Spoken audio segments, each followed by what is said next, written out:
এই কি লাগে গরু নাকি ছাগল? তোর কি মনে হয় গরু না ছাগল?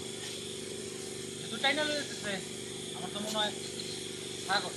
দেখছো দেখছো তোমাদের জন্য আজকে আমাকে ছাগলের উপাধি পেতে হলো। এই যে আমার ছেলে ছাগল না। এই কি গাঞ্জা চিন্তা খাস না? টাকার মতো আমি খাই না, আমি বিড়ি খাই। আর মনে হয় আমি বেশি কথা বলছি তো ভাই, আমার কথার একটা দাম আছে। তোর যে কিসের কথার দাম সেটা তো দেখছি। ওকে বাস বাস আপরা ক্যামেরাটা কন্টাক্ট করো। এর তো কমে তুমি কি চাও না ক্যামেরা করো মোবাইল তো রাখ দিয়ে না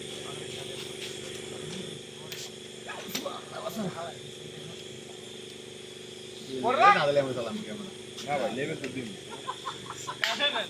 মারামারিটা করে নিচ্ছি আগে তুষার তো না না ফাইভ ল্যাপটপ নাও না দাদু আরে জীবন জীবন সব শেষ করলাম আমি। ওই মেয়ের বিয়ের আগ থেকে আমি জামাই